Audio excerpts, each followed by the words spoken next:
Welcome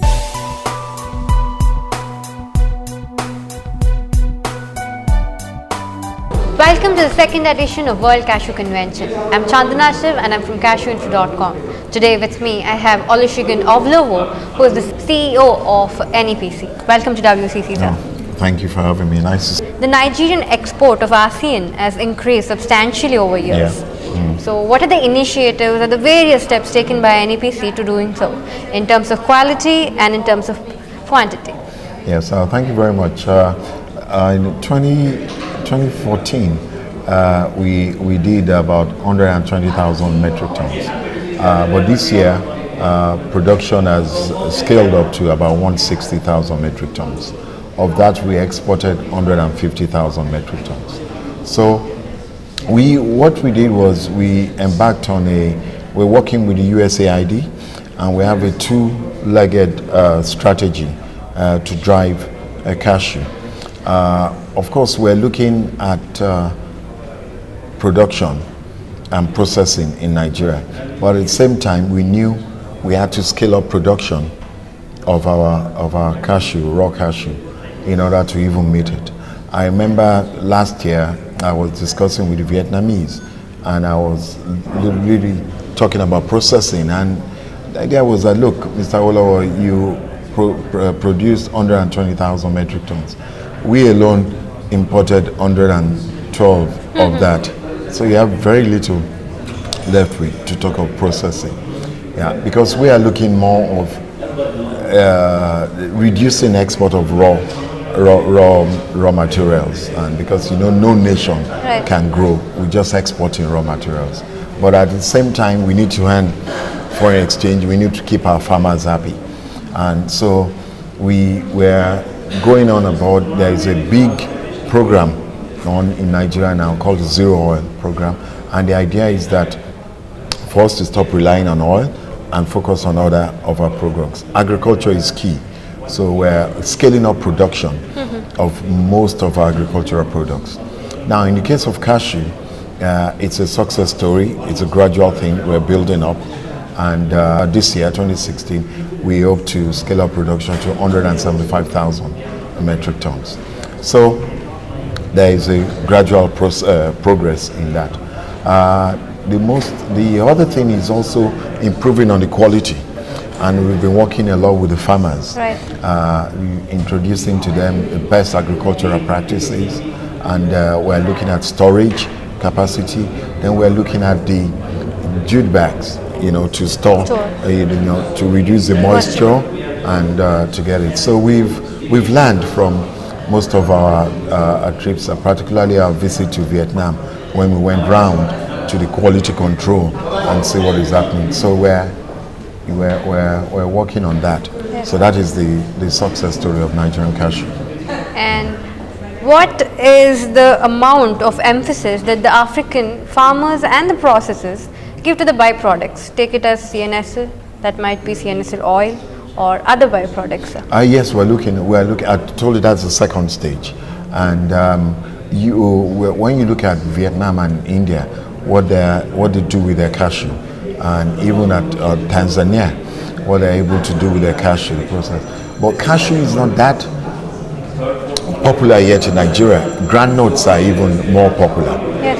A lot of people associate more with groundnuts.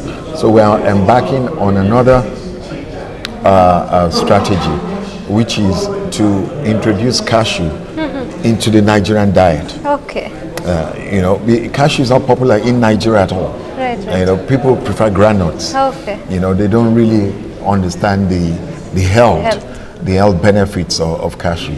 So that's the next step, to introduce cashew locally, and then also the byproducts, what you can do with it.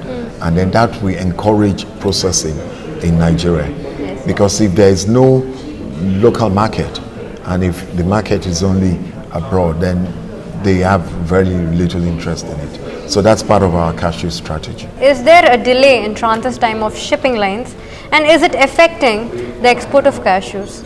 It is.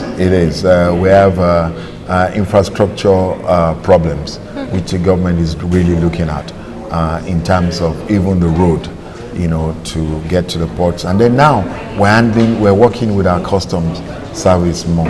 Our customs has been primarily based and traditionally based on imports. Yeah, so we are now working with our customs first to reorientate them, for that the customs, apart from just being a revenue collecting agency, they are actually a trade facilitation agency. This will help us facilitate trade. And so there's a lot of work going on that, the meetings with us and the customs service, and there's a lot of training, developing human capacity to try and change that orientation, and that will really assist us a lot into shortening the transit times. Oh, okay, sir. So recently we got to know that the companies, the processing plants in Nigeria are functioning below the installed capacity. What are the initiatives taken by NEPC to tackle the problem? We had a post-shipment incentive that we used to give them, and that sort of encouraged it. But that has slowed down a bit.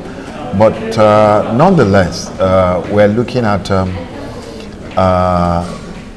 the companies that are processing, and a few of them are doing quite well. Food Pro is, for example, one that has now started processing, and even over this Christmas, what I did was to present their cashew, to the president, vice president, some state governors, some of our ministers, some of our bankers, and you could see the interest that they have in that. Now, we're going to be getting more support for the processors, particularly even from the private sector, because when people realize that it's a business, it's not a charity. Right. It's a business that you can come in and make profit, and the numbers are going up, so it's going to generate a lot of interest. So they're going to get more bank support. For instance, our Bank of Industry has a scheme to help processors. We have our Nexen Bank, Nigerian Import-Export Bank, that is ready to help facilitate equipment, for processing. So all these are going to help the processors. And then the next thing we want to see out there is the Nigerian cashew. Yes, sir. So can you please anticipate this year's size of the crop, and how is the weather, and all about the cashews right now? It's really good. We're looking at a very good yield this year. We're going on the 29th, just after this, in Loring for the cashew, the flag off of the cashew season. Like I told you, this year we're looking at scaling it up to about 175,000 tons, and good quality cashew. And Nigerian cashew is the best in the world.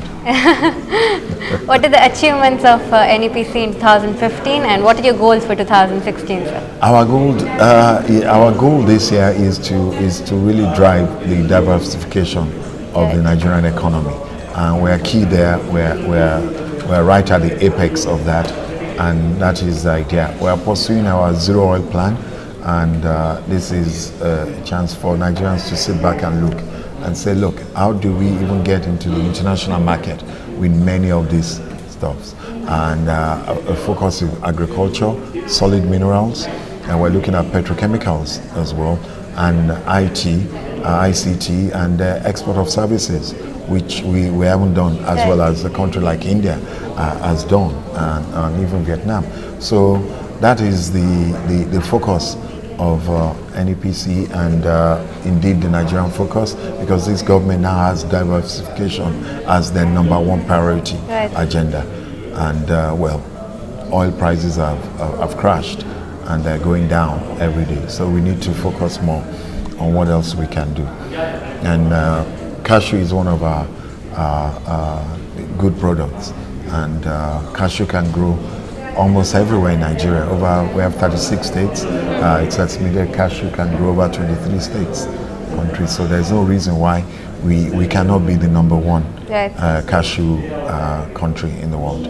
All the best on your ventures, sir. Thank you very much. And what are you looking forward from WCC this year? Yes, we're looking again. We're glad we took part in the first one. We've sort of made ourselves regular now. We're also a member of the African Cashew Alliance, and the idea is for more networking It's a very good convention. There's a lot of networking, business matchmaking, and that is crucial for processors, for exporters. So when you even have a face to your business partner, it helps you. And then they can help you with their quality control and checks, and we build the trust between the producer and the buyer, and that is very key to what we're trying to achieve. Yes. Thank you so much, sir.